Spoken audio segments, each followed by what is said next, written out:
स्वामी समर्थ महाराजांची मोठी प्रतिमा आहे, इथे पादुका देखील आहेत. अवधूत चिंतन श्री गुरुदेव दत्त श्री स्वामी समर्थ.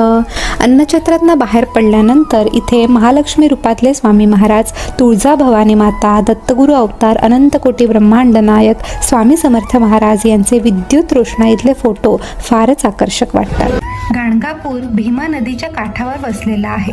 दत्तगुरु अवतार श्री नरसिंह सरस्वती स्वामी महाराज यांच्या वास्तव्याने हे स्थान पवित्र झालंय. पुण्यपवित्र भीमा नदी आणि पुण्यपवित्र अमरजा नदी यांचा हा संगम आहे. नृसिंह सरस्वती स्वामी महाराज याच संगमावर नित्य स्नानासाठी येत असत. इथल्या नदीमध्ये स्नान केल्याने आपल्याला पापांपासून मुक्ती मिळते अशी भाविकांची श्रद्धा आहे.